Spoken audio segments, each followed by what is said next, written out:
സംരക്ഷണത്തിനു വേണ്ടി സ്വന്തം ജീവിതം വിലയായി നൽകിയ സഭയുടെ ധീര രക്തസാക്ഷിയാണ് വിശുദ്ധ സെബസ്ത്യാനോസ്. റോമ സാമ്രാജ്യത്തിന്റെ ചക്രവർത്തിയായ ഡയോക്ലീഷ്യന്റെ വിശ്വസ്ത സൈനാധിപനായിരുന്ന സെബസ്ത്യാനോസ് അക്കാലത്ത് പീഡിപ്പിക്കപ്പെട്ടിരുന്ന ക്രിസ്ത്യാനികൾക്ക് താങ്ങും തണലുമായിരുന്നു. പ്രാർത്ഥനയുടെ ശക്തിയിലൂടെ നിരവധി രോഗികൾക്ക് സൗഖ്യം നൽകുകയും വിശ്വാസത്തിൽ ബലപ്പെടുത്തുകയും ചെയ്തു. എന്നാൽ വളരെ വൈകിയാണ് ഡയോക്ലീഷ്യൻ ചക്രവർത്തി ആ സത്യം തിരിച്ചറിഞ്ഞത്.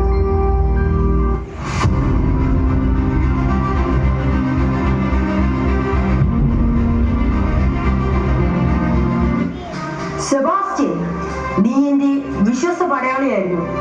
പക്ഷേ നീ ഒരു ക്രിസ്ത്യാനിയാണെന്ന് അറിഞ്ഞപ്പോൾ ഞാൻ ഞെട്ടിപ്പോയി.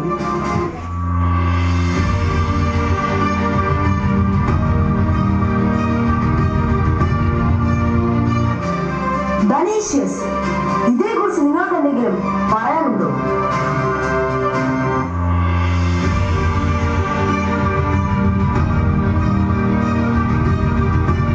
മഹാരാജാവ് നീണാൽ വാഴട്ടെ. സീസറാണ് ദൈവം എന്ന അഭിസംബോധനയ്ക്ക് അയാൾ മറുപടിയൊന്നും പറയുന്നില്ല. അപ്പോൾ മുതൽ എനിക്ക് സംശയമായി. ഞാൻ ഒരു അന്വേഷണം നടത്തി. സെബാസ്റ്റ്യൻ ആരാധിക്കുന്നത് ക്രിസ്തുവിനെയാണ്, യൂദയായ കുരിശിൽ തറച്ചു വന്ന നസ്രായനായ യേശു.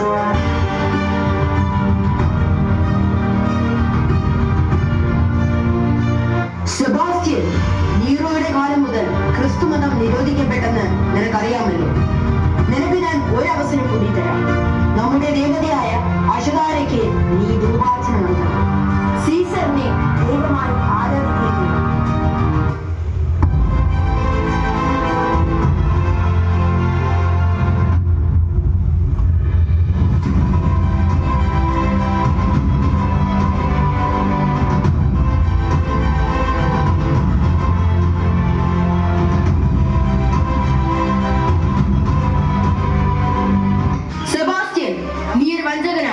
നിന്നെ ഞാൻ പട്ടാള മേധാവി സ്ഥാനത്ത് നിന്ന് മാറ്റുന്നു. നാളെ പുലർച്ചെ സെബാസ്റ്റ്യനെ അമ്പെയ്ത് കൊല്ലുവാൻ നാം ഇതിനായി കൽപ്പിക്കുന്നു.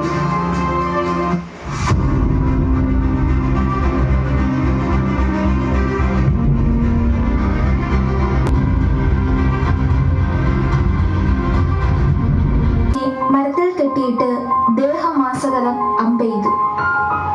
അദ്ദേഹം മരിച്ചെന്ന് കരുതി പടയാളികൾ സ്ഥലം വിട്ടു. സെബസ്ത്യാനോസിനെ മറവ് ചെയ്യാൻ വന്ന ഐറൻ എന്ന സ്ത്രീ സെബസ്ത്യാനോസിൽ ജീവന്റെ തുടിപ്പുകൾ ശ്രദ്ധിച്ചു.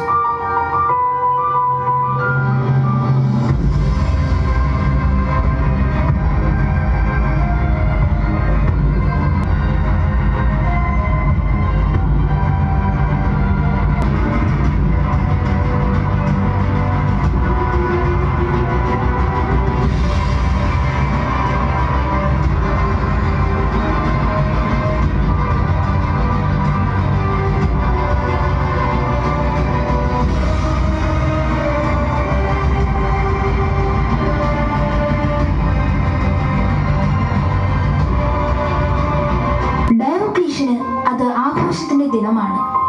തന്നെ ചതിച്ച സെബസ്ത്യാനോസിനെ വധിച്ചതിന്റെ സന്തോഷം ആഘോഷിക്കാൻ രാജസഭയിൽ അന്തപുര നർത്തകിമാരുടെ നൃത്തം.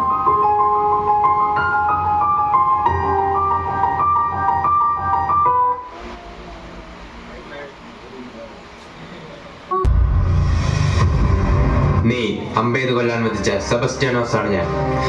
നീ ഇതുവരെ ക്രിസ്ത്യാനികളെ പേടിപ്പിക്കുകയായിരുന്നു. പക്ഷേ യഥാർത്ഥ ദൈവം ക്രിസ്തുവാണെന്ന സത്യം നീ മറന്നു. ക്രിസ്തുവിന് സാക്ഷ്യം വഹിച്ച് രക്തസാക്ഷിത്വം വരിക്കാൻ തയ്യാറായി എന്നെപ്പോലെ നിരവധി പോരാളികൾ ക്രൈസ്തവ സഭയ്ക്കുണ്ട്. അവരുടെ രക്തം വീണ വിശ്വാസത്തിന്റെ വളക്കൂറുള്ള മണ്ണിൽ നിന്ന് ക്രൈസ്തവ സമൂഹം കൂടുതൽ കരുത്താർജിച്ച് തഴച്ചു വളരുകയും ചെയ്യും.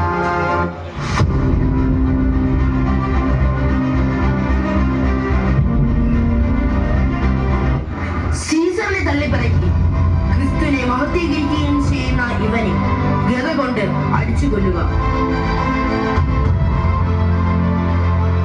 ക്രിസ്തുവിന് വേണ്ടി രക്തസാക്ഷിത്വം വരിക്കാൻ ധാരാളം പുണ്യാത്മാക്കൾ സഭയ്ക്കുണ്ടായി. ഉണ്ടായിരുന്നു. ഇത് നാം കാണുന്ന തിരുസഭ അവരുടെ ജീവത്യാഗത്തിന്റെ ഫലമാണ്. മറ്റു രാജ്യങ്ങളിൽ സംഭവിച്ചു കൊണ്ടിരിക്കുന്ന മതപീഡനം നമ്മുടെ നാട്ടിലാണെങ്കിൽ എത്ര പേർ ക്രിസ്തുവിന്